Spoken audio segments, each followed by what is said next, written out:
주일 메시지는 땅의 징조, 한계를 넘어선 일이 일어날 때, 땅의 징조, 한계를 넘어선 일이 일어날 때, 전 세계적으로 지금 많은 그 일들이 일어나고 있잖아요. 특별히 2020년 초반에 일어난 일들을 보십시오.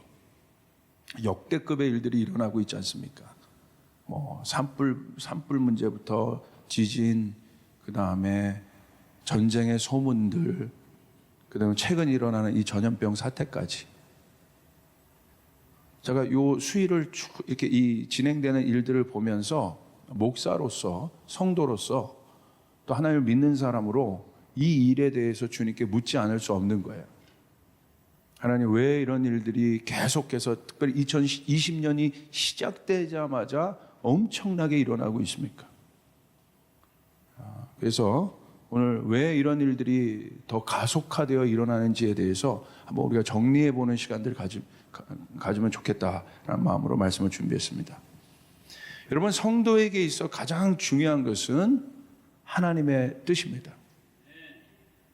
동의하시죠? 하나님의 뜻이에요. 그래서 예수님도 주기도문을 통해 뜻이 하늘에서 이루어진 것처럼 이 땅에서도 이루어지기를 기도하라고 우리에게 말씀하셨습니다.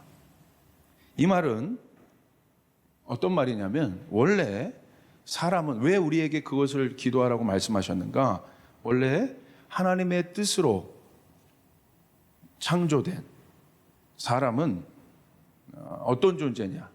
그러니까 하나님의 뜻을 이루는 존재라는 것이에요. 더 깊이 말하면 사람이 하나님의 뜻입니다. 사람은 하나님의 뜻에 의해 정렬된 질서 있는 존재입니다. 그런데 우리는 물을 수 있어요. 그렇다면 어떻게 하늘의 뜻을 우리가 알 수 있을까? 원래 이 일들이 이렇게 어려운 문제는 우리 가운데 아니었어요. 창세기를 보면 원래 알 수밖에 없게 돼 있고 하나님이 그렇게 알게 하셨어요. 창세기 1장 7절에 보면 이렇게 기록되어 있어요. 하나님이 이처럼 창공을 만드시고 물을 창공 아래 있는 물과 창공 위에 있는 물로 나누시니 그대로 되었다. 이것은 굉장히 중요한 이 성경적 세계관인데, 윗물과 아랫물로 이렇게 나눠져 있다. 하나님께서 창공을 만드시고 궁창을 만드시고 윗물과 아랫물을 두셨다. 창공 위에 있는 물과 창공 아래에 있는 물을 두셨다. 이것은 무슨 말이냐면 서로가 서로를, 물의 특징이 뭡니까? 서로가 서로를 비추고 있다는 것입니다. 같다는 거예요. 여러분, 서로가 서로를 비추려면 어떤 조건이 있어야겠습니까? 물이 잔잔해야겠죠? 그래야 정확하게 비춰낼 수 있죠. 제가 예전에도 설교 때 말씀드렸는데, 제가 뉴질랜드 갔을 때 미러 레이크라는 곳을 갔었어요. 말 그대로 호수, 그러니까 거울 호수라는 별명을 가진 곳인데, 얼마나 잔잔한지 정말 그 호수에 자연 경관이 다 거울에 비추듯이, 정말 이게 실사를 볼 정도로 다 그 호수에 담겨져 있더라고요. 너무너무 놀랐어요. 산이 2개가 있는 거예요, 이렇게.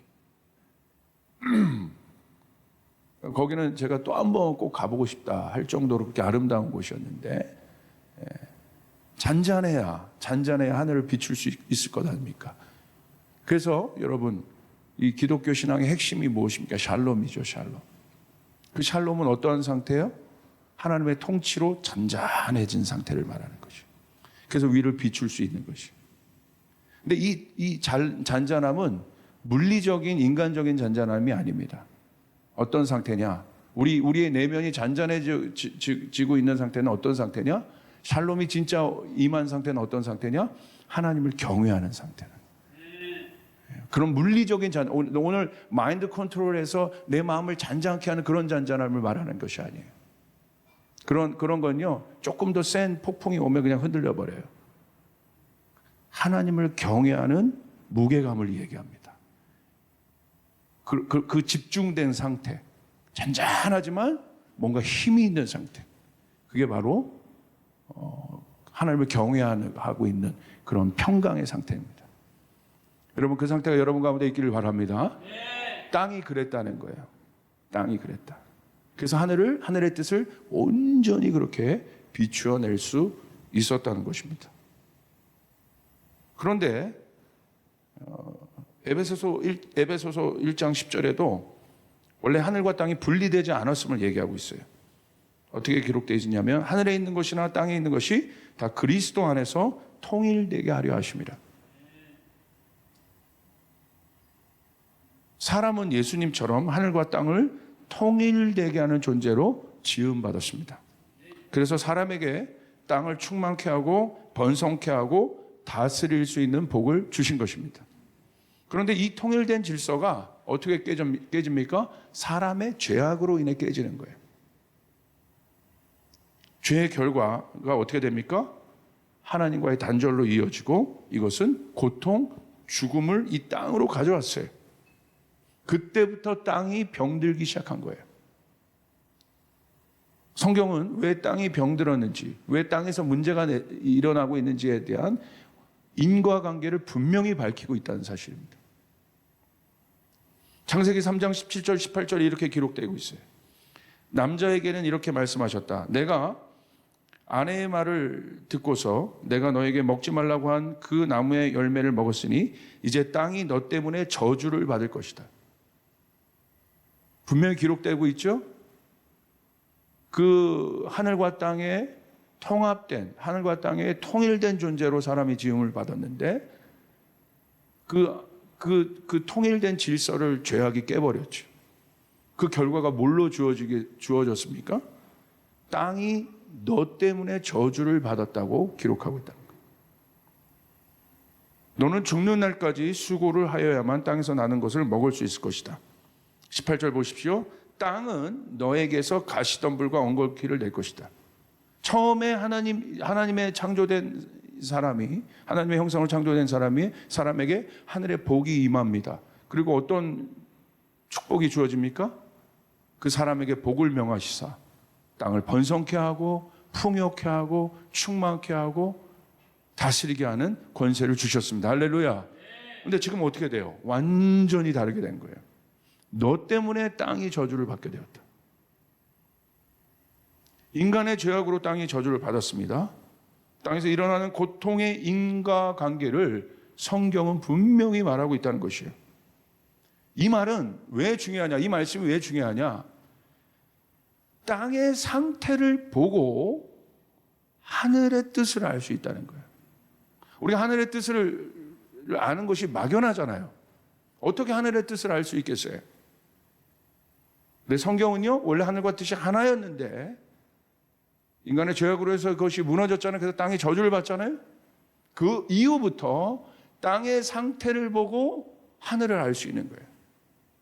예를 들어 이런 겁니다. 반대의 경우도 있어요. 하나님의 말씀에 우리 하나님의 사람들이 정렬될 때 땅은 어떻게 됩니까? 복을 받아요. 회복이 일어나요. 부흥이 일어나요. 아멘. 다윗 한 사람이 정렬됐을 때 어떤 일이 일어나요? 다윗의 왕국 가운데 엄청난 하늘의 복이 임했어요. 아브라함이 정렬됐을 때 아브라함이 사는 땅에 어떤 일들이 일어나요? 엄청난 하나님의 축복이 임했어요. 이런 예는 이건 예가 아니라 원리이기 때문에 이 원리를 성경 어디에 여러분 적용해도 다 볼 수 있어요. 하나님의 복음이 들어간 곳에 회복이 일어납니다. 하나님의 복음이 들어간 곳에 치유가 일어납니다. 왜? 하나님의 복음 자체가 생명력이기 때문에. 생명은 가치잖아요. 그러니까 이 복음이 들어가면 가치 정렬이 일어나기 시작해요. 복음이 미국 가운데, 여러분 노예제도 사회 가운데 들어가니까 어떤 일이 일어나요? 노예 사회가 폐지가 되잖아요. 회복이 일어나잖아요. 실제적인 것이라는 거예요. 그러니까 여러분 하늘의 뜻을 아는 것이 어렵지 않아요. 그런 원리로 본다면. 성경은 분명히 그 인과관계를 보여주고 있다는 거예요. 여러분 보십시오. 하나님의 백성들이 하나님의 말씀에서 떠날 때 어떤 일들이 일어납니까? 여러분 말씀을 읽지 않습니까? 어떤 일이 일어나요? 땅이 황폐케 됩니다. 황무지가 됩니다. 그것이 전쟁으로 인해서 황무지가 되던 그것이 구약의 역사 아니겠어요? 황폐케 돼요. 기근이 들어요. 여러분 엘리야 시대 때 보십시오. 가장 큰 문제는 뭐예요? 땅에 기근이 들어서 땅에 아무것도 소산을 내고 있지 않다는 것이에요. 근데 그 원인이 뭐였어요? 그 땅이 우상을 섬기고 있었기 때문에. 정확하게 이런 예는 어느 곳에서도 성경 어디에 적용해도 다 볼 수 있다는 거예요. 왜? 어디에만 적용되는 것이 아니라 원리이기 때문에. 아멘. 그러므로 오히려 땅의 징조와 상태를 보고 뭘 할 수 있어요? 하늘의 뜻을 알 수 있다 이거예요. 여러분 딴 거 보지 맙시다. 오늘 나의 상태, 오늘 내 내면의 땅의 상태를 보고 하나님 뜻을 볼 수 있지 않아요?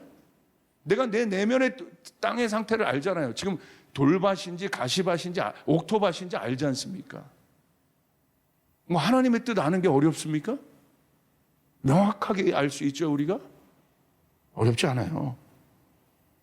더 정확히 말하면 사람이 땅이에요. 왜? 흙으로 지어졌지 않습니까? 조금 더 성경적으로 한번 이 부분을 살펴봅시다. 우리가 그렇다면 지금 땅에서 일어나는 많은 일들이 있죠? 그리고 이 일들에 대한 해석들이 많이 있습니다.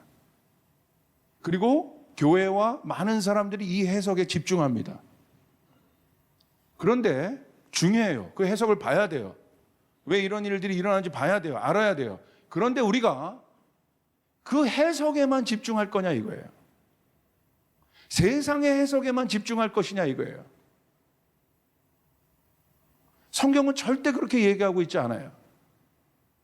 땅에서 일어나는 많은 징조들 뒤 이면에 있는 일들을 성경은 집중하고 있어요.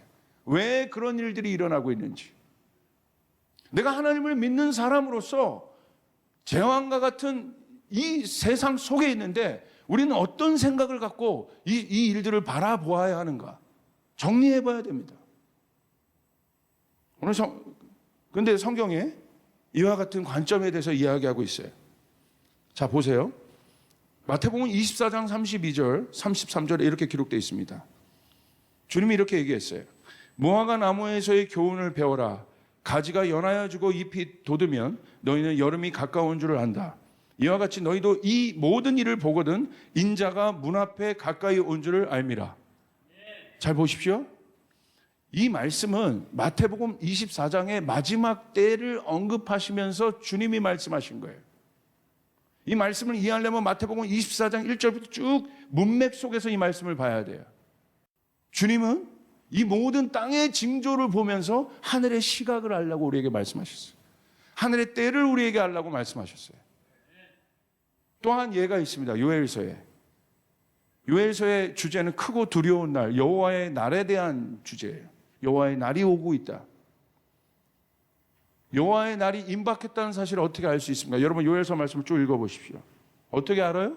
땅에서 일어나는 일들을 보고 알아요. 메뚜기 떼와 황충이 일으킨 경제적 재앙이 있어요. 그것이 예언돼요. 메뚜기 떼와 황충이 일어나서 경제적인 어려움들을 예고합니다. 경제적인 어려움이 올 거라고 예고합니다. 그리고 뭐가 선포됩니까? 그것을 보고도 여호와의 날이 임박했다는 걸 알아. 그리고 거기서도 정신을 못 차리니까 어떤 이스라엘 백성들에게 뭐가 또 예고됩니까? 요엘 선지자를 통해서 군사적 재앙, 전쟁이 예고됩니다. 그것이 그 소문이 들리거든. 여호와의 날이 임박하는 줄 너희가 알아라. 나팔을 불어라. 깨어 있으라. 할렐루야. 준비하라는 것이었어요. 세 번째, 재앙에 대한 성도의 해석. 우리가 이런 거의 재앙 수준인데 재앙에 대한 성도의 해석과 자세를 한번 보길 바랍니다. 첫 번째, 성도라면 마땅히 지금 일어나는 일들에 대한 영적 해석이 있어야 합니다. 여기서 말하는 영적 해석이란 자의적인 해석을 말하는 것이 아니에요. 성도의 태도의 변화입니다. 재앙 수준의 일들이 일어나는데 여러분, 우리의 태도의 변화가 있어야 되지 않겠어요? 재앙 수준들의 일이 일어나서 많은 사람들이 고통 가운데 있는데 우리의 태도의 변화가 있어야 되는 것이 마땅한 거 아니겠습니까? 네. 할렐루야. 네. 그냥 넘어가겠습니까, 여러분? 너무나 많은 사람들이 고통 가운데 있고, 너무나 많은 사람들이 죽어가고 있고, 너무나 많은 사람들이 고립되어 가고 있고, 너무나 많은 사람들이 두려움 가운데 있는데, 그렇지 않습니까? 여기서 말하는 영적 해석이란 어떤 신비주의적, 영지주의적 어떤 그런 해석을 말하는 게 아니에요. 우리의 태도의 변화가 있어야 된다는 거예요. 상황을 인식하는 태도의 변화가 있어야 된다는 것이에요. 재앙은 사람의 능력이 초월된 일입니다. 이 앞에서 성도는 겸손히 하나님의 뜻을 물어봐야 합니다. 하나님의 뜻을 묻는 겸손한 자세가 바로 재앙에 대한 성도의 인식과 태도이며 이 자체가 영적 해석입니다. 고통의 소리가 들리는데 어떻게 가만히 있을 수 있겠습니까? 두 번째, 마지막 때에 일어나는 재앙에 대한 성경적 이해를 봐야 돼요. 마지막 때의 재앙들이 마지막 때에 막 성경으로 보면 막 일어나는데 그것에 대한 이해가 있어야 돼요. 마지막 때는 사람의 한계를 넘어선 일들이 빈번하게 일어날 것이라고 성경은 말하고 있습니다. 그런데 재앙의 수위는 결코 낮아지지 않아요. 성경 보십시오. 갈수록 증가되는 것이 특징이에요. 잦아들지 않는다는 것이에요. 지금 우리가 살고 있는 이 시대도 많은 예를 들을 수 있어요. 자연재해의 증가, 여러 증가들이 있죠. 제가 여러분 피렌체, 르네상스가 그렇게 발달됐던 피렌체라는 도시가 꺾인 것이 흑사병 때문이라고 여러 번 말씀드렸죠. 사스, 메르스 때보다도 더 강력한 일들이 지금 일어나고 있죠. 앞으로 이런 일들이 약해질 것이라고 누가 장담할 수 있겠습니까? 세 번째, 하나님의 시각에서 좀 바라봐야 돼요. 하나님은 땅에서 일어나는 모든 일들을 어떻게 바라보시냐면 하나님의 백성의 관점에서 보세요. 지금 일어나고 있잖아요. 이 일들을 어떻게 보시나. 성경에도 많은 재앙들이 있었잖아요. 구약에 보면 구약에 얼마나 많은 전염병 사건들이 있습니까? 얼마나 많은 여러분 초자연적인 일들이 일어납니까? 그죠? 자연재해들도 있고 전쟁도 있고 여러분 성경적 관점에서 우리가 좀 봐야 된다는 거예요. 어떻게? 성경은 그 모든 일들을 어떻게 바라봐요? 하나님의 백성의 시각에서 바라보게 해요. 세상의 시각에서 보는 것이 아니라 하나님의 백성의 시각에서 이것들을 보게 합니다. 여러분, 감독이 영화를 만들 때 누구의 시각으로 만들 것이냐는 굉장히 중요한 거예요. 누구의 시각에 따라 영화를 바라보느냐에 따라 영화의 내용이 달라집니다. 성경은 이 땅에 일어나는 모든 일들을 하나님의 백성의 시각에서 바라보게 하십니다. 여러분, 다윗과 골리앗 사건을 보십시오. 성경적 관점에서 바라보세요. 많은 사람들은 골리앗을 바라보지만 성경은요, 골리앗에 1도 관심이 없어요. 성경의 관심은 뭡니까? 하나님의 백성인 거예요. 할렐루야. 골리앗 앞에서 하나님의 백성들이 어떻게 반응하고 있느냐는 거예요. 오늘 여러분 앞에 일어나는 많은 골리앗과 같은 문제, 영적인 문제, 아니면 여리고와 같은 어려운 문제들이 있어요. 여러분은 그것들이 어렵게 보일 수 있겠지만 성경은 거기에 관심이 없다는 거예요. 그 문제 앞에선 여러분에게 관심이 있는 것이에요. 할렐루야. 우리가 어떻게 반응하느냐는 거예요. 재앙의 성격입니다. 네 번째, 이에 대한 좋은 예가 출애굽입니다. 좋은 예를 한번 찾아보죠. 재앙은 언제나 어떤 성격이 있습니까? 재앙의 성격. 재앙은 심판의 성격이 있어요. 사람들이 죽어나갑니다. 어려움을 겪습니다. 고통과 비탄함에 빠집니다. 이런 일들이 축복입니까? 저주입니까? 이런 일들을 축복이라고 여기는 사람은 아무도 없을 거예요. 맞는 거예요. 이게 상식이에요. 오늘날 기독교가 이 상식을 막 무시하는 게 또 문제예요. 지금 일어나고 있는 일들이 여러분 객관적인 시각에서 바라보세요. 상식적인 관점에서 바라보세요. 사람들이 죽어가요? 고통에 빠져요? 고립돼요? 어려워요? 정신적으로 막 붕괴되고 있어요? 좋은 일이 아니죠. 그러므로 재앙에는 어떤 성격이 있느냐? 우리가 그 관점에서 보면, 성경적 관점에 보면 재앙은 반드시 심판의 성격이 있어요. 그런데 반면에 재앙 안에는 어떤 것이 있냐면 하나님의 뜻을 보게 하는 것이 있어요. 자, 10가지 재앙은 10가지 재앙을 보십시오. 10가지 재앙은 10가지 재앙을 이스라엘 백성들이 또한 겪게 하십니다. 이스라엘 백성들이 10가지 재앙 안에 그들도 있었다는 사실이에요. 그들이 10가지 재앙 바깥에 있는 것이 아니라 세상에 10가지 재앙이 일어나는데 이스라엘 백성들도 그 10가지 재앙이 일어나는 그곳에 있었다는 사실이에요. 그런데 여러분, 출애굽은 재앙을 통해 시작되었지만 결국 하나님의 백성들을 통해서, 그 재앙을 통해서 하나님이 보여주신 건 무엇입니까? 구원입니다. 여러분, 성경 보십시오. 마지막 때 교회가 환난을 통과해요. 재앙과 같은 어려움을 통과해요. 왜 통과합니까? 아주 간단해요. 남은 자를 추리기 위해서요. 진짜를 추리기 위해서, 양과 염소를 가리기 위해서. 아멘. 아멘. 그것이 재앙의 성격이라는 거예요. 그러므로 우리들이 중요한 거예요. 믿는 성도들이 중요한 것이에요. 교회가 중요한 것입니다. 그래서 하나님 우리에게 말씀하셨어요. 교회와 성도들이 해야 될 일이 있습니다. 역대하 7장 13절 14절에 하나님의 성전을 봉헌한 솔로몬에게 주님이 이렇게 약속하셨어요. 하나님의 전에 하나님의 임재가 있었던 그 성전을 향해서 솔로몬에게 이렇게 약속하셨어요. 우리 같이 한번 읽읍시다. 시작. 또 내가 하늘을 닫고 비를 내리지 아니하거나 또 메뚜기들에게 토산을 먹게 하거나 혹 전염병이 내 백성 가운데 유행하게 될 때 내 이름으로 일컫는 내 백성이 그들의 악한 길에서 떠나 스스로 낮추고 기도하여 내 얼굴을 찾으면 내가 하늘에서 듣고 그들의 죄를 사하고 그들의 땅을 고칠지라. 아멘. 아멘. 하나님의 관점 어디에 있습니까? 내가 하늘을 닫고 비를 내리지 아니하거나 혹 메뚜기에게 토산을 먹게 하거나 혹 전염병이 내 백성 가운데 유행하게 될 때, 불가항력적인 일이에요. 그런 일들이 유행하게 될 때 14절 보십시오. 하나님의 관점이 어디에 있습니까? 내 이름으로, 그때 너희는 내 이름으로 일컫는 내 백성, 하나님의 교회와 하나님의 성도들이, 할렐루야, 하나님을 아는 자들이 어떤 일들을 하기 시작해? 그들의 악한 길에서 떠나기 시작해야 된다는 것이에요. 우리가 이런 사인들을 보고 우리는 야, 거봐, 쟤네들이 잘못한 거지, 저거가 잘못한 건 세상이 잘못한 건지가 아니라 오히려 하나님, 우리가 잘못했습니다. 우리가 빛과 소금의 역할을 감당해야 되는데 그렇게 못했습니다. 주님이 스스로 겸비하고 낮추고 돌이키라는 것이에요. 하나님 이 땅을 다스리는 주권을 하나님 우리 가운데 주셨습니다. 믿으시면 아멘 합시다. 성경을 믿는다면 아멘 합시다. 성경을 믿는다면 아멘 합시다. 진리를 믿는다면 아멘 합시다. 그것 때문에 예수님이 오신 것이에요. 이거보다 더 강력한 죄의 바이러스가 퍼질 때 예수님이 오신 거예요. 어떻게? 책임지고 오신 거예요. 남 얘기하듯이 오신 것이 아니라 스스로 그 바이러스를, 그 몸에, 죄의 바이러스를 몸에 담으시면서 오신 거예요. 책임지신 거예요. 남 몰라라 한 것이 아니에요. 오늘 이런 이분법적인 사고가 성도들 안에 있어요. 이렇게 된 거 쟤 때문이야. 이렇게 된 거 저 사람 때문이야. 이렇게 된 거 저 사람 때문이야. 이런 이념 때문이야. 저런 사상 때문이야.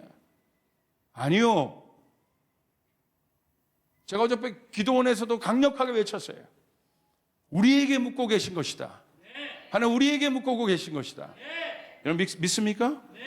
내 이름을 일컫는 내 백성이 그들의 악한 길에서 떠나 스스로 낮추고 기도하여 내 얼굴을 찾으면 내가 하늘에서 듣겠다. 왜 듣겠습니까? 하나님의 백성, 하나님의 자녀들이 구하기 때문에. 그들의 죄를 사하고 그 땅을 고칠지라. 할렐루야. 저는 믿고 있습니다. 이번 주 저희가 기도할 때 어떤 일이 일어날지 모르지만 저는 그래도 믿고 있어요. 하나님, 우리가 기도할 때 그 역사가 일어나게 도와주시옵소서. 우리가 기도할 때 그 역사가 일어나게 도와주시옵소서. 그러므로 우리는 기도의 자리로 가서 회개하고 주님 앞에 주의 얼굴을 구해야 됩니다. 두 번째, 마지막입니다. 긍휼의 마음으로 어려운 자들을 위해 기도해야 합니다. 재앙을 통해 어려움을 겪는 사람들이 있습니다. 이때, 우리 재앙의 때 우리는 뭘 해야 되느냐? 이 사람들 도와야 합니다. 어려움이 일어날 때 가장 어려움이 있는 곳으로 들어가는 사람들이 성도이고 교회입니다. 그리고 누가 어려움을 겪고 있는지 살펴보아 그들을 위해 기도하고 도울 수 있는 일들을 찾아야 합니다. 바로 이것이 주님의 마음이며 재앙을 바라보는 긍휼을 가지신 아버지의 마음을 믿으시길 바랍니다.